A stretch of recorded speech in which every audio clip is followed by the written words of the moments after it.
안녕하세요. 인생 짬밥으로 조근조근 유튜브 하는 승무원쌤 김용숙입니다. 이번 영상도 나훈아 선생과 관련된 영상입니다. 나훈아 선생, 정치적인 발언한 이유 무엇일까?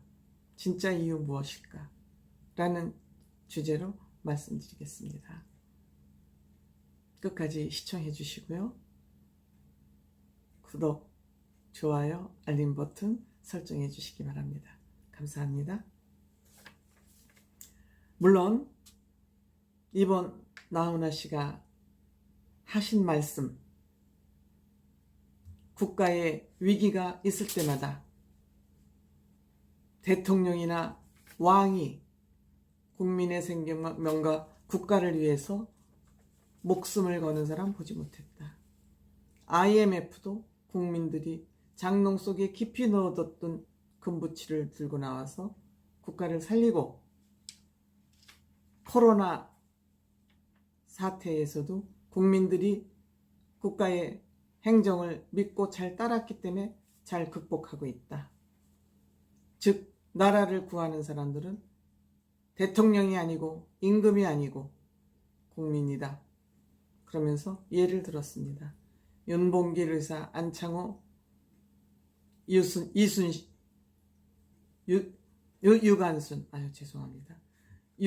열사, 논계, 하다못해 기생의 신분을 가진 사람까지 나라를 구하는 일에 앞장섰다.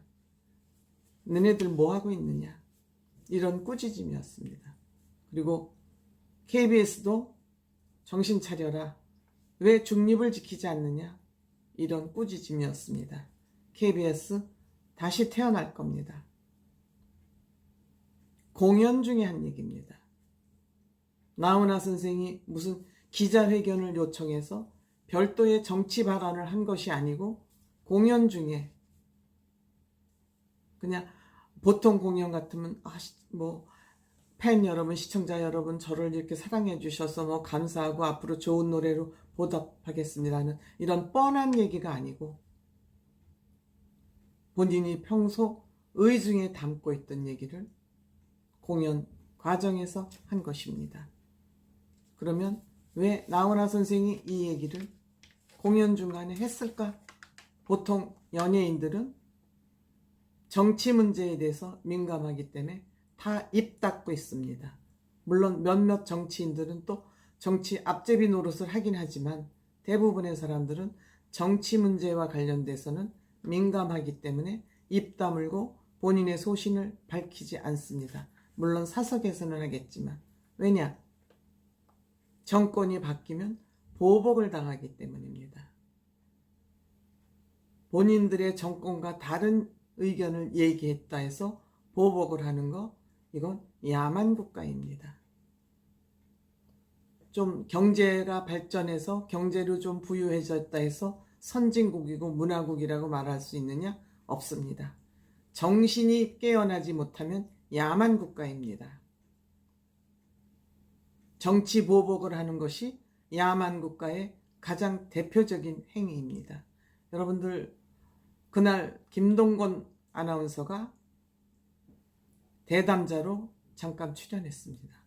김동건 아나운서는 트롯의 대표 프로그램인 가요 무대를 쭉 해오던 사람이었습니다. 그런데 정권이 바뀌면서 김동건 아나운서가 한동안 가요 무대를 떠나야만 했었습니다. 물론 지금 다시 복귀해서 하고 있습니다만, 그런 것이 바로 정치 보복이기 때문에 연예인들은 프리랜서로 평생을 살아가야 되기 때문에 정권의 힘이, 마의 손이 뻗치는 방송국의 출연에 굉장히 제약을 받기 때문에 소신을 밝힐 수 없는 나라가 대한민국입니다. 야만 국가인 것이죠. 조금 밥숟갈이나 먹고 살 수 있다 해서 꼴값을 떨고 있지만, 저는 대한민국이 정치 행태가 야만 국가라고 저는 그렇게 생각합니다. 그런데 나훈아 선생은 용감하게도, 그것도 국영방송이라는 KBS에서 정치 발언을 한 것입니다. 그럼에도 불구하고 KBS는 나훈아 선생의 그 소신 발언을 편집하지 않고 내보낼 수밖에 없었습니다. 이만하면 저는 나훈아 선생은 전 연예계를 통틀어서 가장 위대한 사람이다, 이렇게 말할 수 있을 것 같습니다. 때문에 나훈아 선생의 소신 발언이 지금 정치권을 강타하고 국민의 속을 뻥 뚫어주고 있는 것입니다. 나훈아 선생은 지금 현 정치 상황을 보면서 위태롭다고 생각했던 것 같습니다. 위태롭다고 생각했던 것 같습니다. 그리고 본인이 국민에게 받은 사랑을 되돌려 드려야 되는데 어떠한 방법으로 되돌려야 하나 많은 고민을 했을 것 같습니다. 그러면 국민들을 위해서 본인이 받은 사랑을 되돌리는 방법은 가슴앓이를 하는 국민들의 마음을 치유해주는 역할을 해야 되겠다고 마음을 먹었을 것 같습니다. 그리고 돌직구 발언, 사이다 발언을 한 것입니다. 그럼에도 불구하고 정치권은 정신을 못 차리고 이런저런 변명, 확대 해석을 하지 말고 또 이것은 우리 진영을 위해서 필요한 것처럼 이용하고 있습니다. 이런 것이죠. 내가 아이한테 잘못을 해서 야단을 많이 쳤습니다. 이렇게 하면 안 돼. 너 이렇게 하고 어떻게 인간이 될 거야, 안 될 거야? 너 이렇게 하고 나서 이거 양아치 100개 더 되겠어? 성공할 수 있겠어?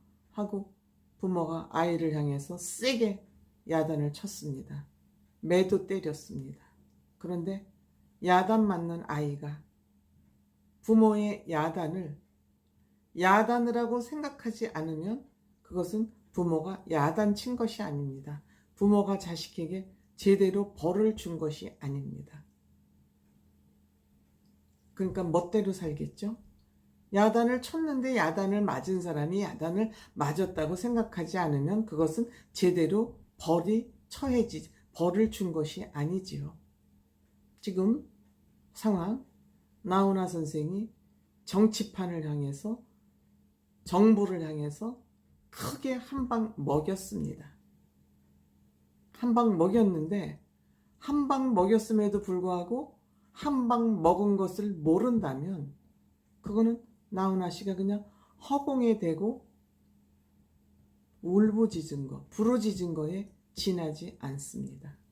그럼에도 불구하고 본인의 손해를 감수하고라도 누구도 감히 하지 않는, 용기가 없어서 못하고 본인들의 이익을 위해서 못하고 이러한 것을 나훈아 선생은 넘어선 겁니다. 내가 손해가 오더라도 할 말은 해야 되겠다. 누구도 하지 않는 말을 해야 되겠다. 이래서 나훈아 선생은 정말 대한민국이 지금 위기라고 생각한 것 같습니다. 모든 질서가 무너지고 정의가 통하지 않는 지금 대한민국 사회를 대한민국이 위기라고 생각한 것 같습니다. 그렇기 때문에 정말 절박한 마음으로 돌직구 사이다 발언을 한 것 같습니다. 정치권이 이것을 변명하기에 급급하지만 어떠한 영향을 미칠지 두고 볼 일입니다. 저는 정말 너무너무 왜 이런 사람이 안 나올까? 도대체 지식인들은 다 어느 쥐구멍으로 숨어들었고 이로울 때는 나와서 입을 나불나불거리고 생색내고 불리하고 힘들 때는 어디로 다 숨어가지고 말 한마디 못하는 이 사회에 저는 나훈아 선생의 이번 이 발언은, 정치권을 향한 이 발언은 그렇기 때문에 너무도 소중한 발언입니다. 앞으로 또 어떤 말씀을 할지 모르지만 나훈아 같은 예술인들이 좀 몇 명 더 나와서 힘을 모으고 목소리를 모으면 좋겠습니다. 본인들은 먹고 살 만큼 벌어놨으면 다소 불이익을 당한다더라도 국가를 위해서 어떤 역할을 하는 것이 팬에 대한 보답 아닌가 이런 생각을 해봅니다. 그러한 시점에서 나훈아 씨의 지금 이런 발언을 한 진짜 이유는 대한민국을 위기라고 생각한 거 아닌가 그런 생각을 해봅니다. 감사합니다.